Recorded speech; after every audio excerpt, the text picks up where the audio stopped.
Vamos abrir as nossas Bíblias. Evangelho segundo Marcos, capítulo de número 4. Marcos, capítulo 4. Nós vamos ler a partir do verso 35.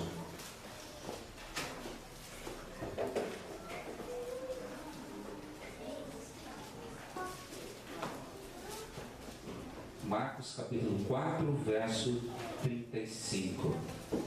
Um texto que nós já ouvimos, já conhecemos, onde Jesus acalma uma tempestade.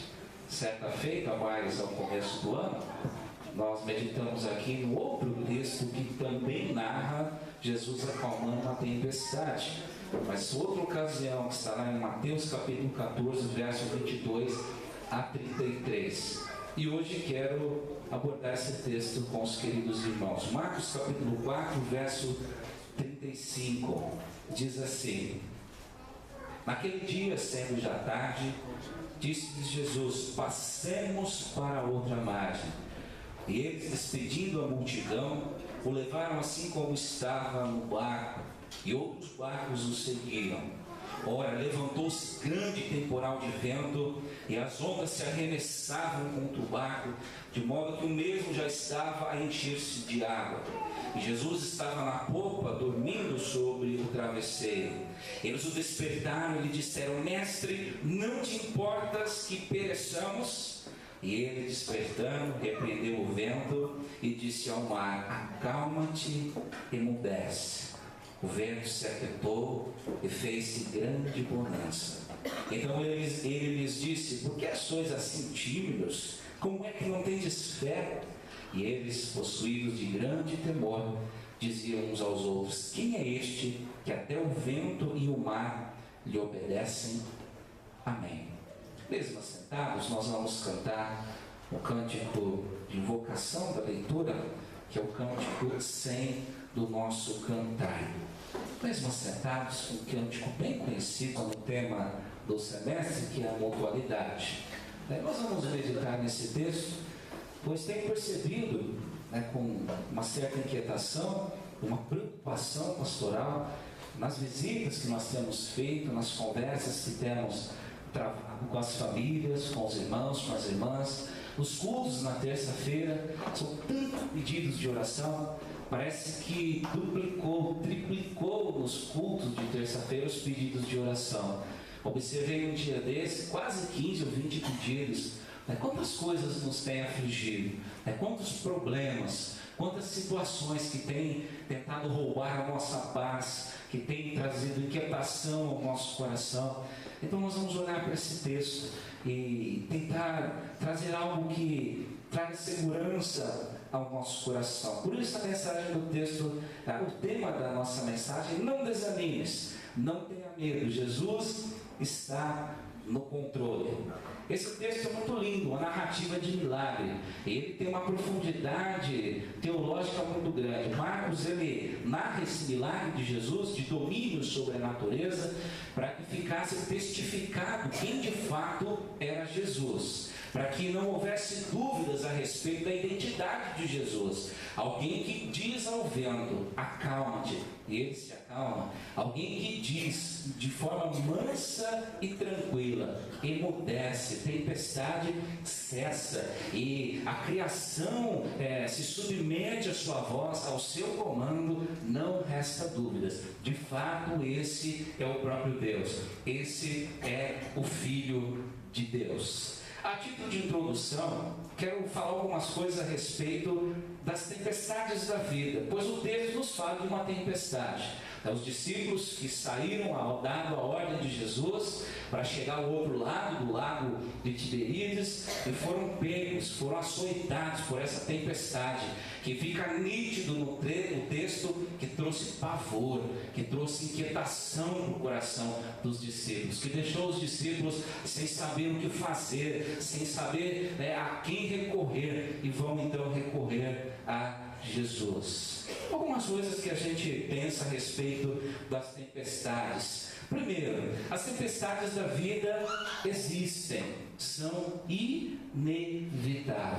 Crises existem, são inevitáveis. inevitáveis. Somos salvos em Cristo Jesus, temos o nosso nome escrito no livro da vida, temos certeza de vida eterna, certeza de perdão, mas não estamos numa bolha, não vivemos numa redoma de vidro. No mundo, nessa vida, mais vezes do que nós gostaríamos, nós também vamos nos encontrar vez ou outra navegando em mares turbulentos. Nós também, mais do que gostaríamos, irmãos, vez ou outra vamos nos encontrar atravessando em meio a vales tenebrosos, em meio a desertos escaldantes. Vamos nos encontrar em situações difíceis, porque a vida é uma experiência cheia de imprevisto, cheia de dores. Crises são inevitáveis. Inevitáveis. Elas acontecem para o pobre, mas acontecem para o rico também.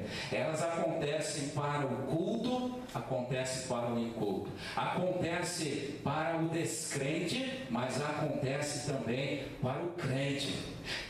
As crises não poupam ninguém. Elas batem na porta, elas chegam, elas acontecem. E quando chegam, transtornam a nossa vida. E quando chegam, mexem com as estruturas da nossa vida, bagunça todo o nosso mundinho, nos tira o chão, nos tira o rumo, nos tira o norte, deixa a nossa vida à semelhança daquele barco, a esmo, sem rumo, à deriva.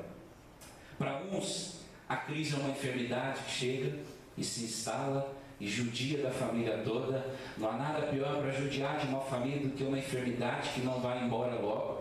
Mina as forças, testa emocionalmente, psicologicamente, exige financeiramente. Para outros a crise é um acidente dramático que acontece. Para outros é um luto doloroso que tem que ser vivido, que tem que ser passado. Para outros pode ser um problema na vida dos filhos. Para outros pode ser uma crise financeira terrível. Para outros pode ser um divórcio amargo, doloroso, ou enfim, uma situação que nós não prevemos, mas que chega e bagunça a nossa vida, tira tudo fora do lugar. Tempestades, crises são inevitáveis.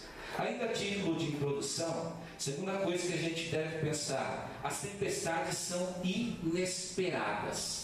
Elas vêm sem mandar recado. As adversidades são inesperadas. Crises chegam de súbito, são sorrateiras. A crise, meus amados irmãos, não manda telegrama, não manda recado avisando que está chegando. A crise não toca cornetas anunciando que está se aproximando. A crise chega quando nós menos esperamos. Ela chega. Nós nunca estamos preparados para receber uma crise. Nós não agendamos com a crise, ela simplesmente chega. A crise, costumo dizer para a Larissa, e já disse isso aqui em outra ocasião, é como visita que a gente não convida, a gente não espera, não convida, mas de repente ela toca a campainha, entra, senta no sofá, troca o canal que você estava assistindo, vai na geladeira, come aquele último pedaço de pudim que você estava guardando para mais tarde. É incômodo, a gente não quer, mas acontece. Crises são inevitáveis. E trago alguns exemplos, né? O que dizer daquela pessoa que vai ao médico, abrir um exame de rotina e descobre que está com uma doença terrível? O que dizer? Né? E me permitam compartilhar um testemunho. Me lembro quando nós fomos uma certa feita, fomos com a minha mãe ao hospital, abrimos exames de um tratamento de asma que ela estava fazendo. Já estava tomando remédios e o médico chamou os filhos lá no corredor e disse: olha, a sua mãe está com câncer, na estágio 4, avançadíssimo, perto da cabeça do pâncreas, lugar inoperável, tem 6 meses de vida. O que você faz em uma hora dessa? Ninguém está preparado para receber uma notícia dessa. As crises são inesperadas, sorrateiras. O que dizer daquele pai, daquela mãe que recebe um telefonema no meio da noite: o seu filho não vai voltar, sua filha não vai voltar, foi vítima de um latrocínio. O que dizer, gente? O que dizer daquele telefonema que toca e fala: olha, sua esposa não volta, foi atropelado no ponto de ônibus por um motorista que dirigia em alta velocidade, embriagado, atropelou e matou todo mundo no ponto de ônibus. O que dizer daquele pai de família que sai para ganhar o pão e volta no fim do dia com o aviso prévio assinado na mochila, onde ele leva sua marmita para comer, para almoçar todo dia? Crises são inevitáveis. O que dizer quando a mãe vai arrumar na gaveta dos filhos e acha entorpecente na gaveta do filho, da filha? Já socorri muita mãe, muito pai que não sabia o que fazer, pois foi desconstruído, o seu mundo caiu, pois achou droga nas roupas dos filhos, escondida nas coisas dos filhos. A crise vem, né? A crise acontece. O que dizer daquele casal, casado há 20 anos, 25 anos, e de repente um olha para o outro e fala: olha, tem algo a te confessar, né? Há uma traição, eu não te amo mais. O que dizer, meus amados irmãos, quando o nosso mundo está tão organizadinho, tão certinho, é destruído, é solapado? Crises são inevitáveis. Os discípulos não estavam esperando crise naquele dia. O verso 36, 37 diz que quando eles entraram no mar da Galileia não havia temporal. E há uma coisa interessante para a gente saber: o mar da Galileia, nós sabemos, não era um mar de água salgada, mas um grande lago, né? O lago de Tiberíades, ou ainda o lago de Genezaré. Um grande lago, 21 quilômetros de comprido por 14 de largura. E ele tem uma coisa interessante: ele fica cercado, encurralado pelas montanhas de Golã. E desce do Monte Hermon, o monte mais alto de Israel, cujo pico está sempre coberto por neves, ventos gelados. E quando eles descem e não conseguem sair da região do lago, eles voltam e batem na superfície quente do lago. E o dia pode estar claro, e de repente se arma um pandemônio, um mar revolto, algo terrível, surpreendente, que pega muitas pessoas desprevenidos naquela região. Os discípulos não esperavam, mas de repente veio esse vento, essa rajada de vento, e o barco quase foi a pique. Houve temor, houve medo, houve pânico. As crises chegam inesperadamente e muitas vezes nos enchem de pânico, nos enchem de temor, de insegurança. A gente se sente aterido, parado. Ainda título de introdução, é importante a gente observar: as crises são inevitáveis, acontecem, quer queira, quer não, são inevitáveis, chegam de repente, não dando aviso, e muitas vezes são situações que se tornam inadministráveis. Olha que coisa interessante: os discípulos eram pescadores, na sua maioria, o colégio apostólico, eram todos pescadores. Eles sabiam, conheciam aquela região, era o lugar mais familiar da vida deles, era o lago de Genezaré. Cresceram naquela região, trabalhavam naquela região, tiravam o seu sustento daquela região, mas naquele dia a situação fugiu completamente ao controle. Não conseguiram remar, não conseguiram vencer a força do vento, não conseguiram vencer a força das ondas, se encontraram à deriva, a situação fugiu completamente ao controle. Tentavam ir para frente, talvez, e eram jogados para trás. Às vezes nós perdemos completamente o controle de situações que advêm sobre nós. Coisas que às vezes são corriqueiras, mas que de repente se transformam numa tempestade que a gente não tem mais controle. Às vezes nós também enfrentamos crises, tempestades.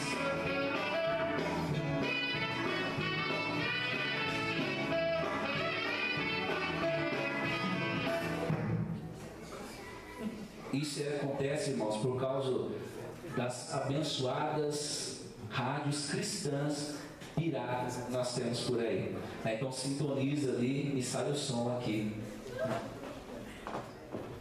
Falou o som? Saiu, parou? Vamos continuar aqui. Vamos retomar o raciocínio. Quantas vezes nós vivemos situações dentro de casa que são inadministráveis? Não sabemos como proceder, não sabemos como nos portar, não sabemos que posição tomar, situações que fogem completamente ao controle. Na vida financeira, na vida conjugal, na vida em relação aos filhos, na vida ministerial. Quantas vezes perdemos completamente a capacidade de administrar a crise? Foge ao controle das nossas mãos. E a gente tenta, a gente rema com força, a gente tenta enfrentar, mas não dá. Existem ventos que são fortes demais, existem crises que judiam demais, solapam impiedosamente. Ainda, a título de introdução, é importante a gente dizer que tempestades são inevitáveis, são inesperadas, elas vêm de repente, são inadministráveis, fazem a gente perder completamente o rumo, o controle da situação. Mas as tempestades também são pedagógicas.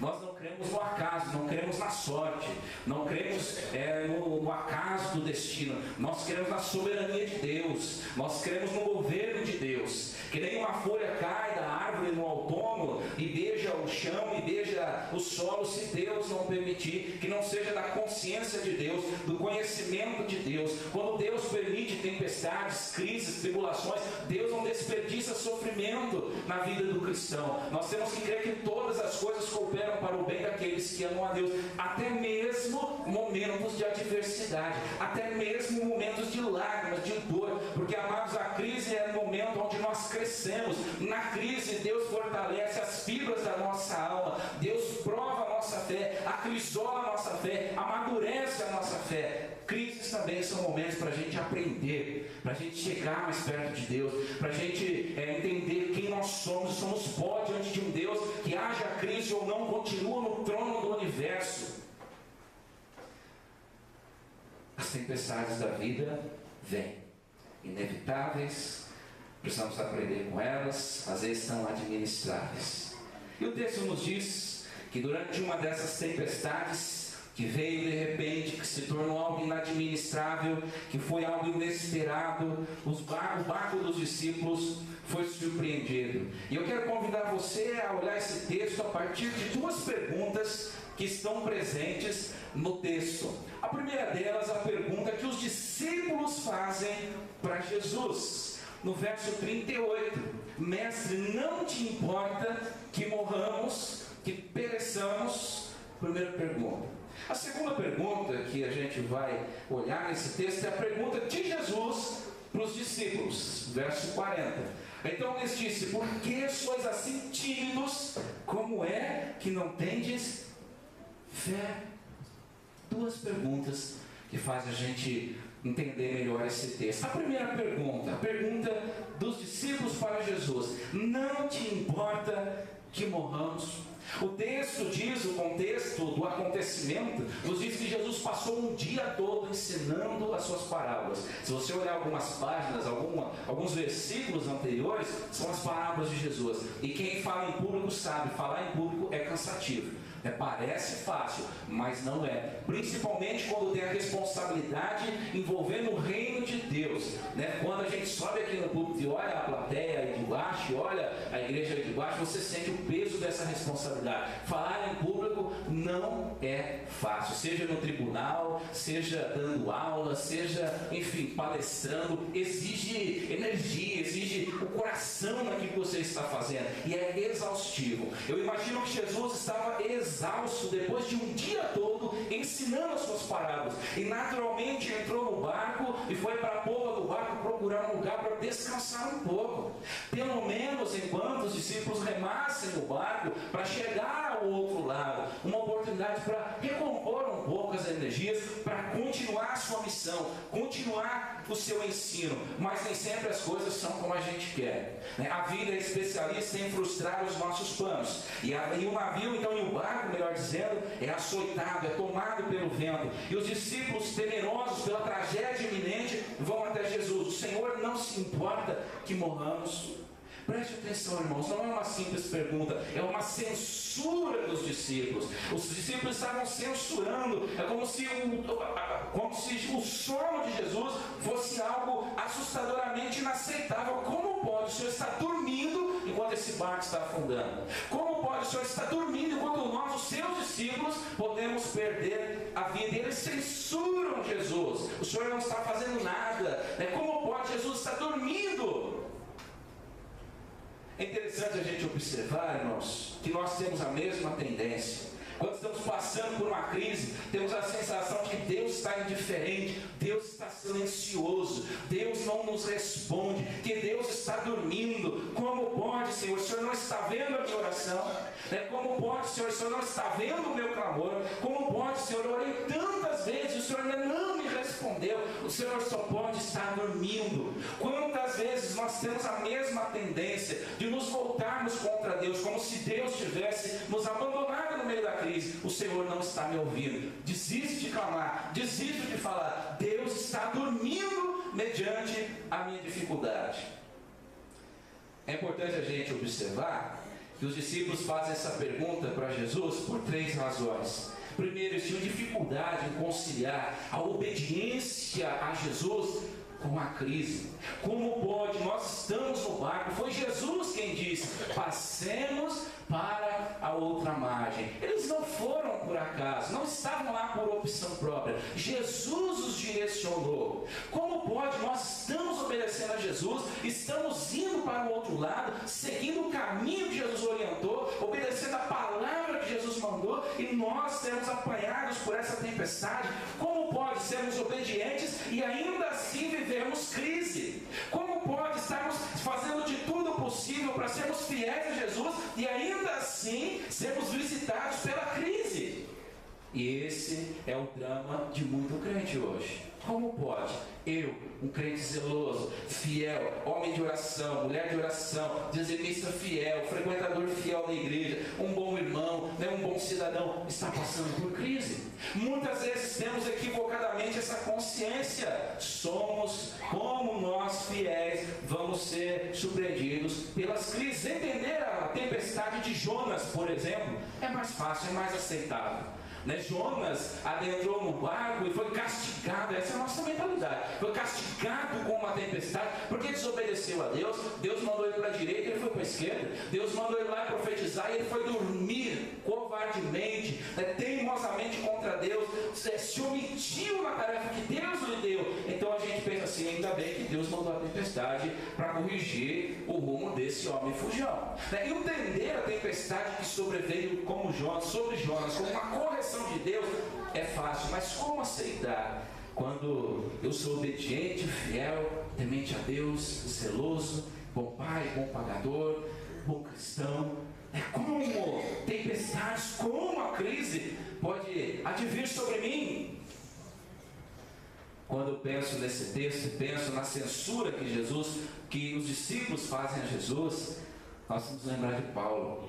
Filipenses capítulo 1, verso 12, quando Paulo chega lá em Roma, ele escreve assim para os irmãos de Filipe: quero ainda, irmãos, que vocês estejam cientes de que as coisas que me aconteceram tenham contribuído para o progresso do Evangelho.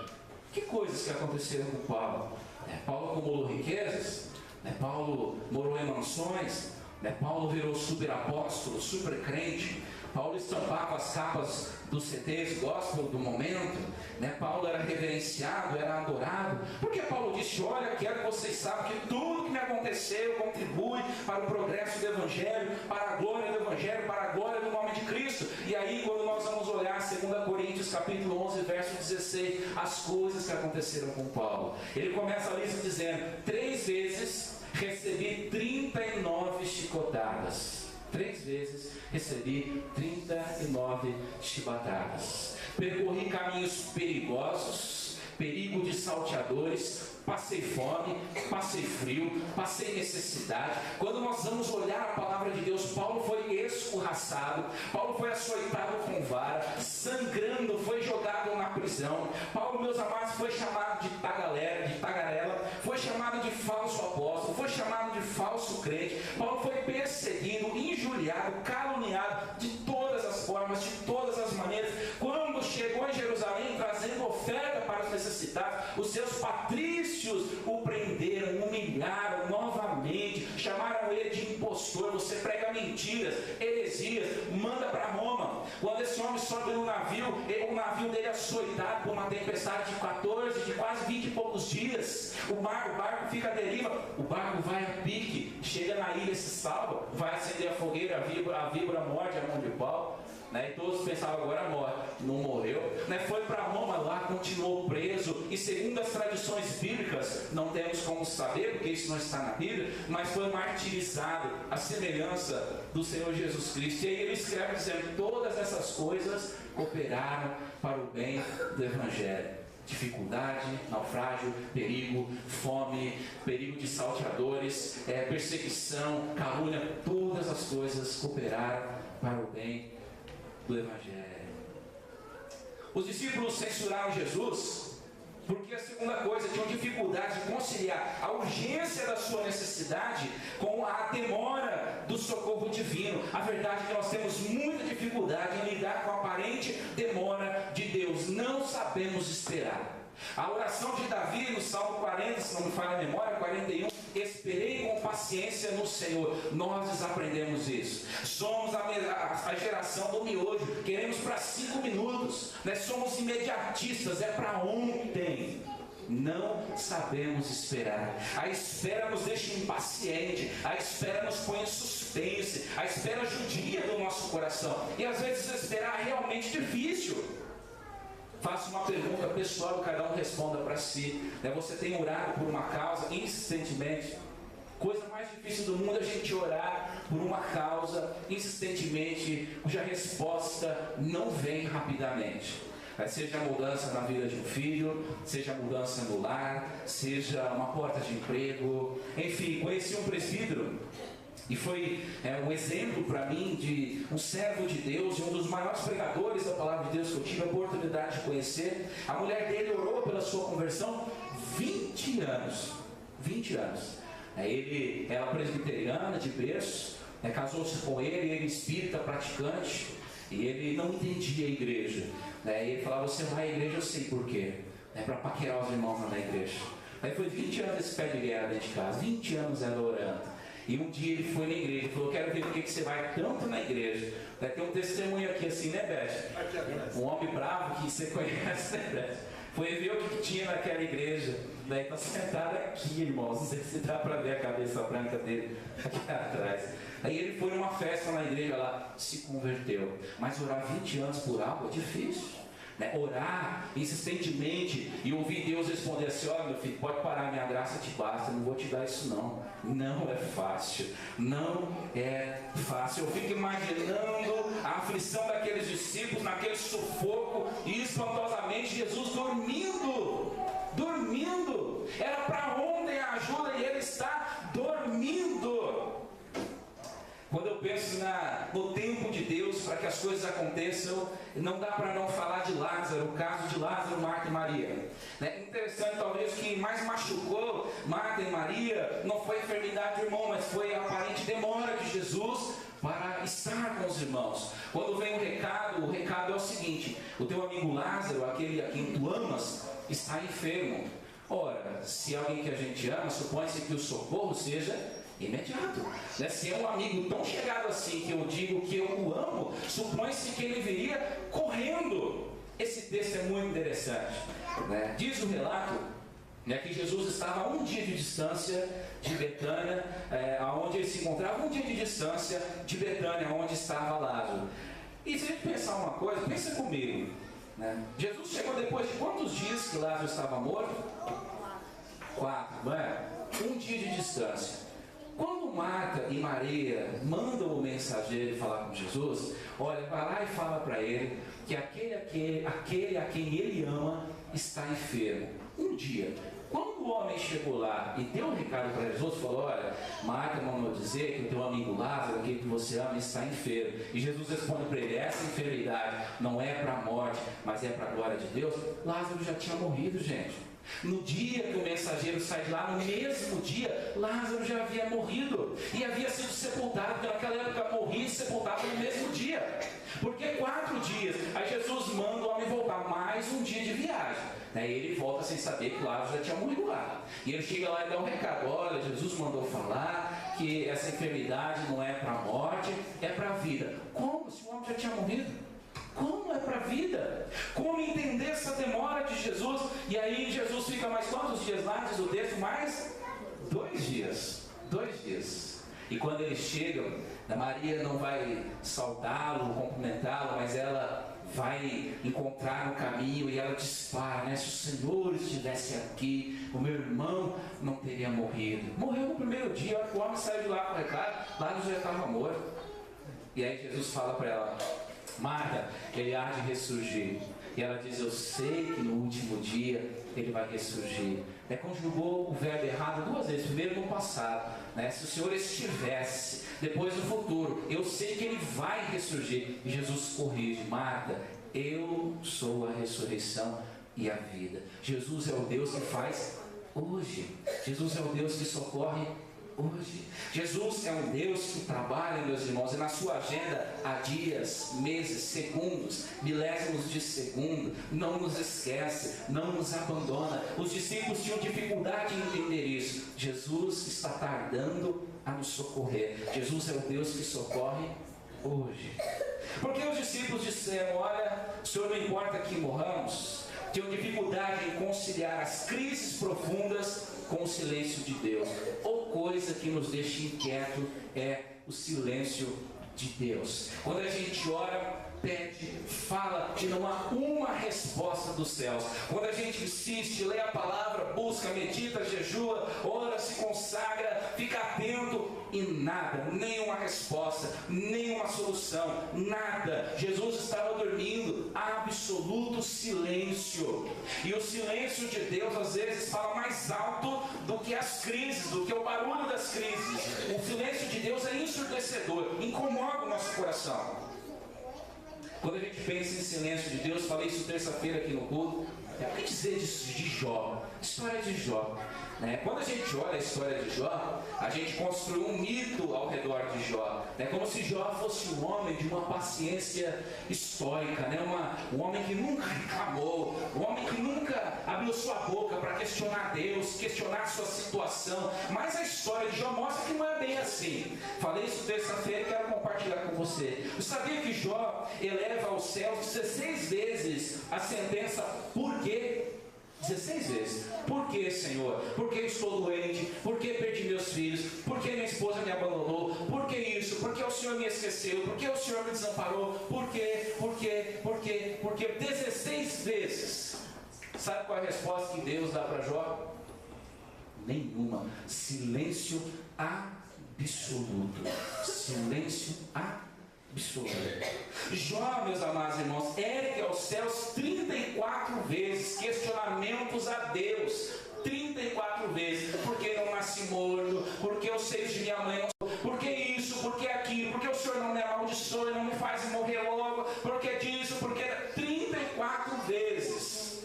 Sentado no pó das cinzas, se coçando com cacos. E sabe qual é a resposta de Deus para Jó?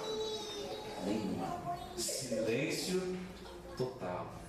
Como lidar com o silêncio de Deus? E quando Deus rompe o silêncio, Deus não dá explicações para Jó, mas Ele faz perguntas para Jó. Sabe quantas perguntas Deus faz para Jó? 70.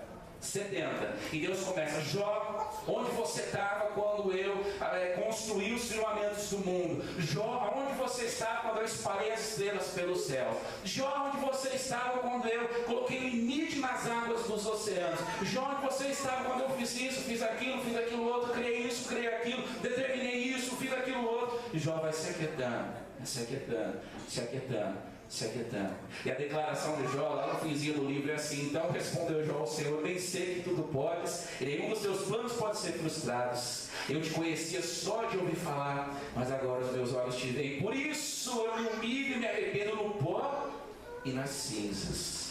Deus restitui a sorte de Jó, restitui os filhos de Jó, restitui a saúde de Jó, mas nenhuma explicação. Nenhuma explicação.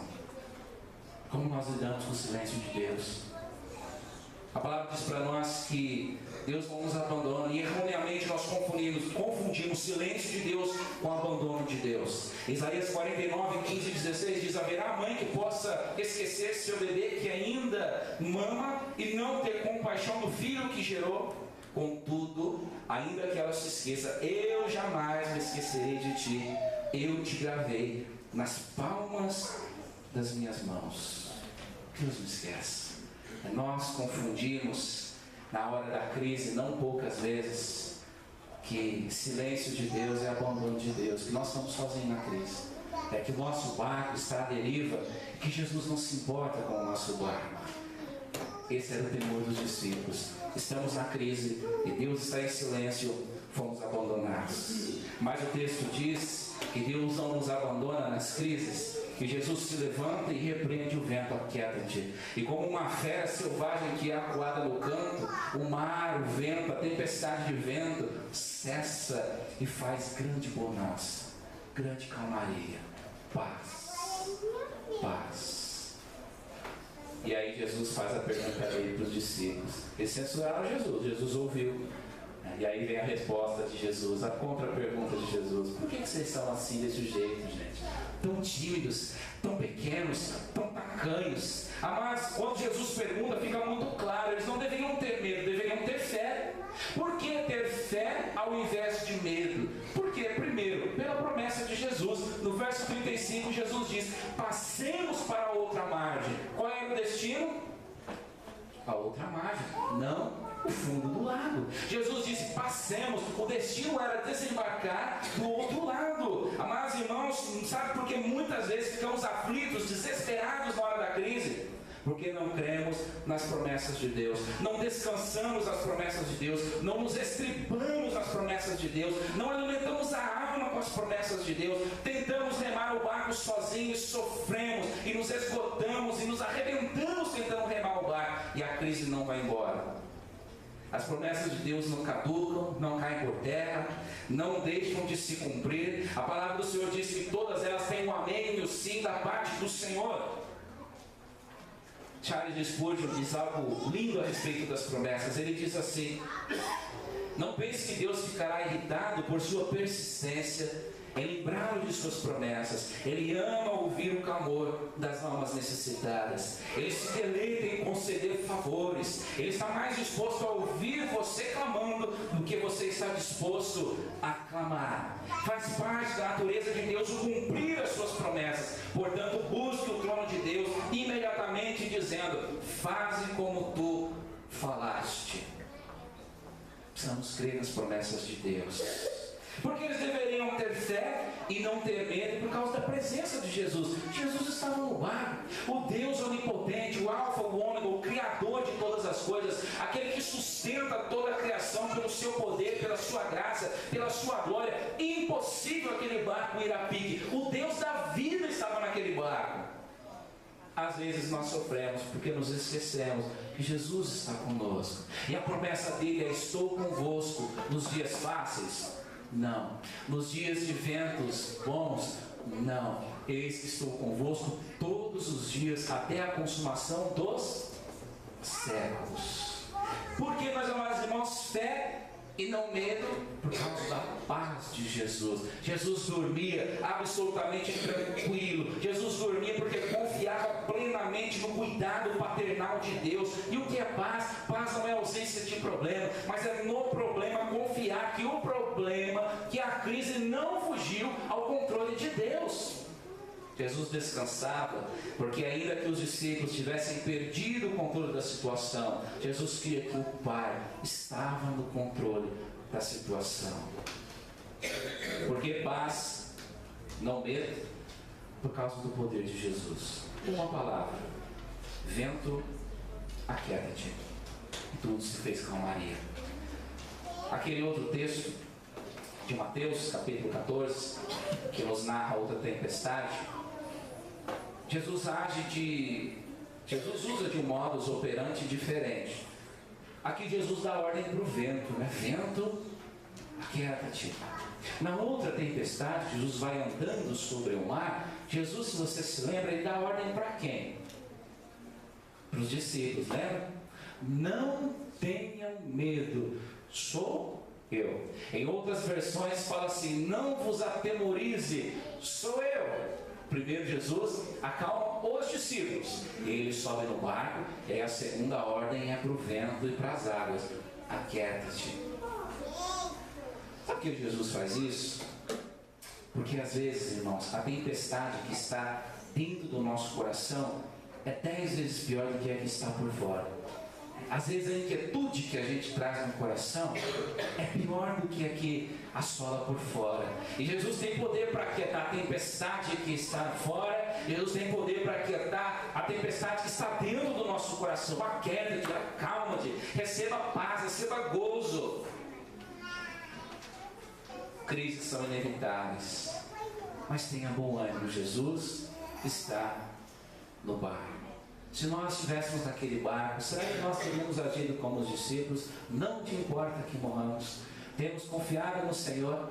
O Senhor não prometeu a ausência de crise, mas prometeu presença na crise. É diferente. O Senhor não prometeu a ausência de tribulação, mas prometeu o livramento na tribulação. Por isso Davi orava: olha, ainda que eu ande pelo vale da sombra da morte, não temerei mal nenhum. Confie no Senhor, irmão. Cada qual tem a sua crise.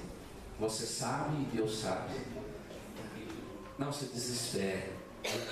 Deus não esquece, Deus não abandona. Nós precisamos ouvir a voz de Deus acalmando as tempestades do coração e as que estão ao redor, tirando o nosso sossego.